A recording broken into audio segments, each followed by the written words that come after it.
देख श्रोता बन थे आगू में बैठे निचाती तो करार धांगनी है बगल में बैठा लेती सोलह सुने से मतलब है का तो नहीं जब तक वो बोलैया मुंह नहीं देखबे कथा तो समझ नहीं आए बता दे किसे जब वो बोलैया मुंह नहीं देखबे भाव थोड़े समझ बे प्रेम से बोल दुर्गा मैया की जय जय फिर से हमल डग डग ले देखा तो तुम हम तुम्हारा देखा था का बोलबो ते असर होते कि नहीं होते कैसे हां नहीं तो गोड़ हाथ भी आते कहे पहली में बंदाओ गोड़ हाथ के लमैया ला दूसरा में बंदाओ खंभा के वो धैया ला तीसरा में बंदाओ आंखी के मुंदैया ला और चौथा में बंदाओ मुंह के फरैया ला अक्का कथा बिकने बात है आंख कथे मोला डर लागते लीले लुलाए बड़ा है कारे के है नहीं तो कथा में है कम से कम हां शरीर हट बने रहा है सुस्ती यही गड़बड़ होई प्रेम से बोल दुर्गा मैया की जय पार्वती मैया घूम बैठ गया शिव जी राम कथा शुरू करे लगे पार्वती तो अमर होना राम कथा सुन अमर कथा है नहीं उसकी जो चिड़ै मन कलोर करिनगा किसे और चिड़ै मन कलोर करिन शिव जी कथे अरे ये चिड़ै मन अमर कथा सुनी ते मन अमर हो जे तब कैसे है नहीं ये मतलब खेदे लागी त निकाली डमरू और डमरू बजाए लग गए सब चिड़ै भागा थे तब खोर्रा रहा बर रुके है नहीं खांधी खोर्रा और खोर्रा मिठू दूठन अंडा पारे प्रेम से बोल दुर्गा मैया की जय तू हां दूठन अंडा पार दे रहा त दूठन अंडा पारे त एक ठन अंडा पीला निकल गए एक ठन अंडा घोला हो गया और घोला अंडा थोड़े जीव पर ही कैसे शिव जी डमरू बजाइस ना सब चिड़ै मन भागे लग गए तो मिठू हा अपन मिठू धरी सब वहु चल दी और घोला अंडा बेकार है उन्हें जीवे नहीं परे वो अंडा छोड़ दी खोर्रा सब चिड़ै उड़ाई तब तो शिव जी कथा शुरू करे लगे नहीं श्री राम राम रघुनंदन राम राम श्री राम राम भरता जज राम राम श्री राम राम रन करकस राम राम श्री राम राम शरणम बहु राम राम राम ऐसे कह के और वंदना कई सोकर बाद राम कथा शुरू करा था पार्वती मनु और शत्रुपा होई वही मन दशरथ और कौशल्या बनी और ओकरे घर में राम के अवतार होई ऐसे कहा थे पार्वती आगू बैठे हाउ स्वामी हाउ नाथ ऐसे कहा था त राम कथा होते लेकर कलयुग के दो जन दूत आते एक जन के नाम घासी एक जन के नाम जमहासी पक्के कथा होती है इंचो आ जाता बड़ भारी भारी उनको निम कथा होते कहे त जमहासी पहली आती तानो घासी गरील फेंकते चल तू खड़ी तो खटिया फेंकना वाला आते वो टूंग ले उठी और रेंगते रहेंगे पार्वती नहीं छोड़ी जी प्रेम से बोल दुर्गा मैया की जय पार्वती असल नहीं छोड़ी जमहासी आए लगे शिव जी आंखी मूंद के कथा बोला थे कैसे आंखी मूंद के कथा बोला थे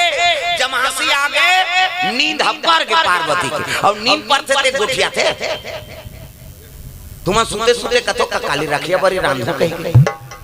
नींद पर गए तब इंद्री शिथिल हो गई पार्वती की नींद पर गए कहां का लट्ठर गए दादा हाउ स्वामिनी की हिस्सा प्रेम से बोल दुर्गा मैया की जय नींद पर गए और नींद परिस नहीं हां त कौन हूं कारू दे कैसे आंखी मूंद के झलक कथा बोले नहीं हो शंकर जी सन धोखा खा के हमार का ठिकाना है उतीले तमन बंदनक जवान मुंथन तहन उघार देता नहीं बैठे ते कर कोई ठिकाना नहीं दादा एक जन कीर्तन वाला बोले गई इसने हमारा सन महाराज खाओ गांव मन बोले अब कथा में बैठी तो गांव भर के आपन बैठे तैसने चमचम अब कीर्तन वाला सुन कर इस कथा गा हरि चांद राजा तारामती रानी एक रोआ थी बेचारा आंखी मूंदे है प्रसन्न चला थे हां एक कनी सब उठ के चल दी आंखी उघार के देखते थे जन डोकरी बैठे रहे सब चल दे रहे हैं गांव भर एक जन डोकरी वो महाराज कहने लग गए हाँ दई बड़ा भक्ति ना मैं कथा शुरू करें गांव भर के लिए अब आखिर उघार तो देख के जन बैठे हैं ते बड़ा भक्ति ना वो डोकरी दई कहने लगेगा महाराज कथे काय मैं कथा वथा सुने बनी बैठे त कैसे ते बैठे ते चादर हम मोरे कतका जो आते उठे हम धर के जाते हैं कहीं बैठे कैसे ताऊ दूसरा कारण से मत बनो बैठो भाई केवल कथा पर बैठो तब सफल होई प्रेम से बोल दुर्गा मैया की जय पार्वती की नींद पर गए है नहीं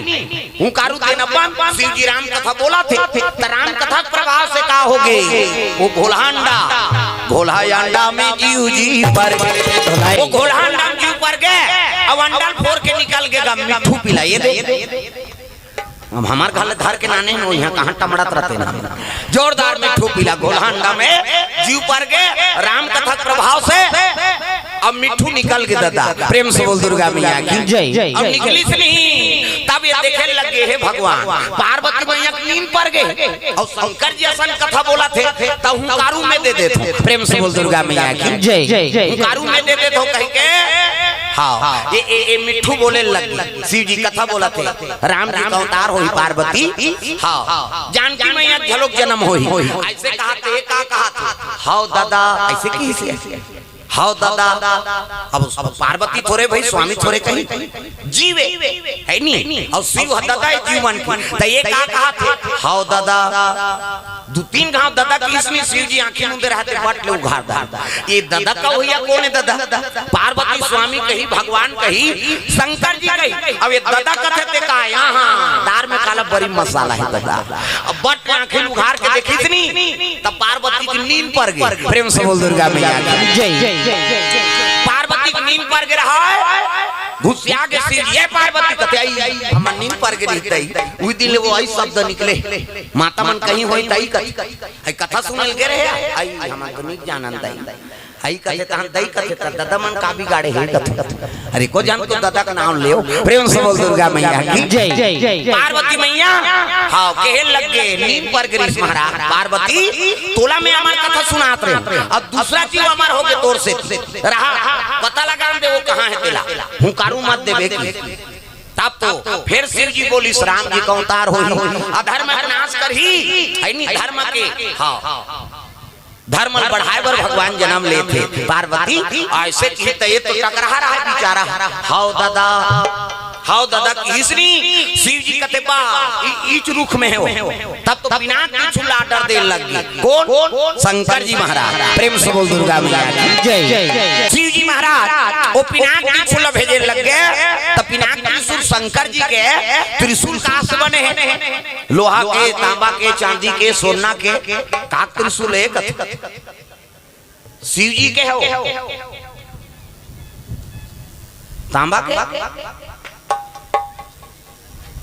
शिव जी त्रिशूल मंदिर में जातो तो शिव जी त्रिशूल का बने लोहा के तांबा के चांदी के सोना के प्रेम से बोल दुर्गा मैया जय। ना तो सोना है नहीं त्रिशूल है ना तो चांदी के ना तो लोहा के है नहीं ना तो तांबा के तका के आदमी हाड़क त्रिशूल प्रेम से बोल दुर्गा मैया जय। कते आदमी मत का पावर नहीं दादा तेकर हथियार बना है देवता मन दधीची नाम के महात्मा प्रेम से बोल दुर्गा मैया जय। संत ना होते दुनिया में तो जल जाता संसार किसे दधीची नाम के महात्मा अपन शरीर दान कर दी और करे हाड़ा के हथियार बना के देवता मन दुनिया का रक्षा करत प्रेम से बोल दुर्गा मैया की जय। गुरु पद बड़े गुरु गोविंदो खड़े काके लागू पाए बलिहारी गुरु आपने गोविंदियो बताए अरे गुरु अच्छा मेरे दिया तब भगवान के दर्शन कैसे कराते कौन लखा गुरु है नहीं हां चिला मल्ला कौन बताती तब गुरु भगवान से बड़े पद प्रेम से बोल दुर्गा मैया की जय। भगवान जब जन्म ली तो वहुल गुरु बनाना पड़ी गुरु है नहीं गुरु बिना भाव निधि तारे न कोई और जोगी बिरंची शंकर सम होई सीजीएसन बन जावे तब हो तो गुरु बनाए लागी प्रेम से बोल शीतला मैया की जय। तो दधीची नाम के महात्मा के शरीर हाड़ा से हथियार बने वो में जीव पर के दादा बिना त्रिशूल कथे काया आगे है प्रभु कथे जा वो हाउ दादा कहते कर प्राण लहर के नाम दे प्रेम से बोल दुर्गा मैया की जय। तब तो बिना त्रिशूल चले लगे इला देखता इसे मिट्ठू होगा हे भगवान मैं कहीं पाप नहीं करे हूं राम कथम सहयोगी बन गया पार्वती हुंकारू में दीते मैं हुंकारू दे अब आज मतलब महाकाल मारे बर त्रिशूल भेजा थे अब कर त्रिशूल में बड़े बड़े नहीं बांचे मैं कैसे करूं कह के मिठू वो खोर्रा लुड़ाए लग गया और शिव जी महाराज के त्रिशूल कुदा थे गर गर गर गर त्रिशूल कुदा थे अये मिठू रोने लगे माली मोर में तो सही धर्म काम करे हो बिना त्रिशूल कुदा थे अब ये मिट्ठू उड़ते उड़ते चले जाता है, मानिए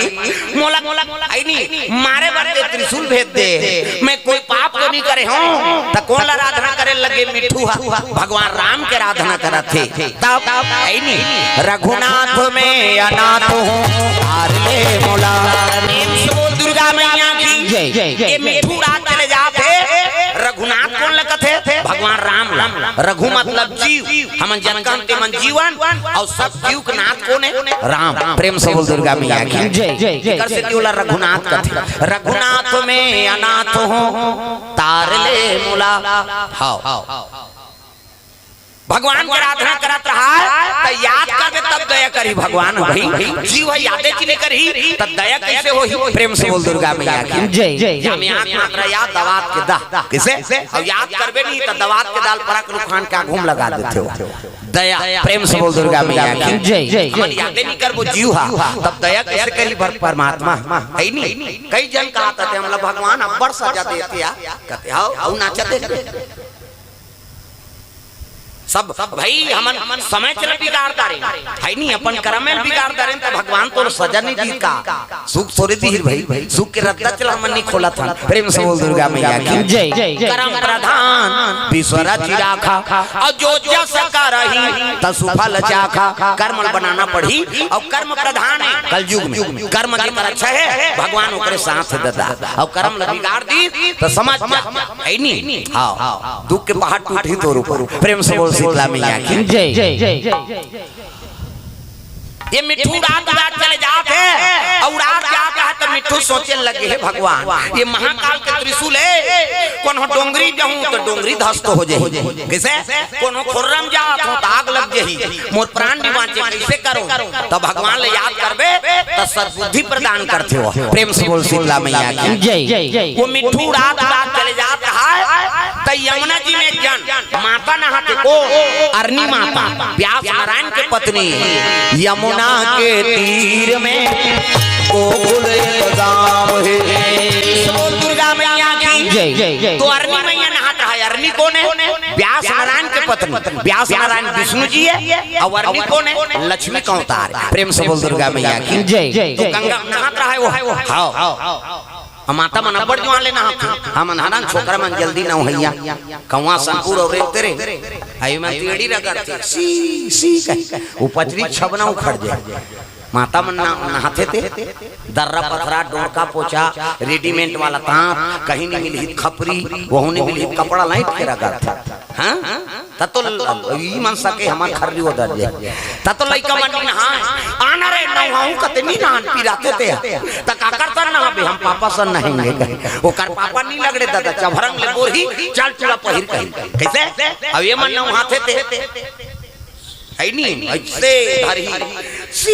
सी कते छोड़ ना वो छोड़ कहीं और कहीं छोड़ पारे ते साबुन लगे लगे भागते लइका, पहली देखेल में कुआं में बोरिंग में दरिया में कैसे अब तो घरों घर नहानी खोली बन गई, कपाट बेड़ी दे के दो चार दूसरी के ना हाथ वो कहां भागी कपाट लगे है कैसे और तीसरी बजाते तो तीसरी बजाते ते में का फायदा है वो कहीं फायदा नहीं है, थूक भर छटका थे और का फायदा है कैसे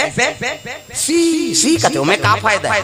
काम करते रहो नाम जपते रहो सूट सूट के काल हाथों बाहरी अंगना द्वार बाहर लागी नहीं और बाहर तो भजन करत करत बाहर करो श्री राम जय राम खरार खरार बाहर वो कचरा छूटे रही तो बाहरी में चटक गई वहां धारदारी पोतनी चूल्हा चूल्ही लिपे ता चाह बनावे दोनों रखिया हम जमा दे लिपे लागी ना अब लिपतो तो भजन करत करत लिपे करो सीताराम बोल रे कभी तो खूंट सो जाए अब ददरिया का कुचोर मोचोर हो जाए त कई जन ददरिया गाय भजन काबर बोजे रहते मंजन ये दुख के बाद राम राम के जवान मंजन बोजे चाह बन गए वो बोजे है ते काला गोटिया चाह बन गया ऐसे हो गया अब बोजे बोजे उठ के थूके नहीं जाए बकरी दहार त कैसे वो लिपत ती कर थूकती और सरे देखे जा अब वो जूठा पोती मंगना द्वार चूल्हा चौकी देवता घर वो देवता पल्ला भाग जही दादा पचपात ले थूक के लिपेते में देवता रही गाय के गोबर में अंगना द्वार पवित्र होता तब गौ माता गोबर से ही गौरी गणेश बनते कैसे गौरी गणेश बनी थे गाय गोबर से ही बनी और दूसरा गोबर की नहीं बनी भोरहा मात्रा एकरे से ठिकाना नहीं परत जी पूजा पाठ पंडित देवता आगे कथम बला दर सब समान होके दई कथे देख लेन महाराज गौरी गणेश बना हो हां त लइका भेजा के जात रे गोबर नाम में कौन जनी भैंसा चोता है के काय गाय गोबर और गौ माता गोबर से ही गौरी गणेश बनते और ओकरे लेपन करो अंगना द्वार ला तब लक्ष्मी के निवास होते। प्रेम से बोल दुर्गा मैया की जय।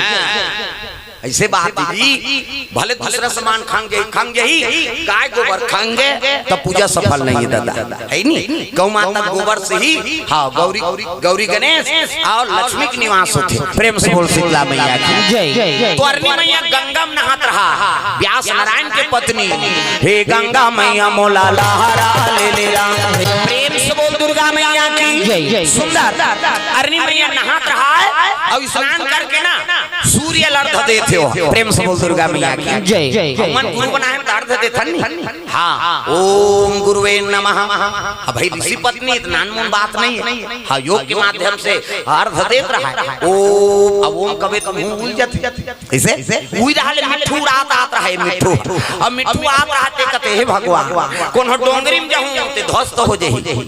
कोनो खुर्रम जात हो ताकि जल जही मोर प्राण नहीं बाँची तै मिठू रात आता है ना हाँ ते सोचे लगे अरनी माता देख के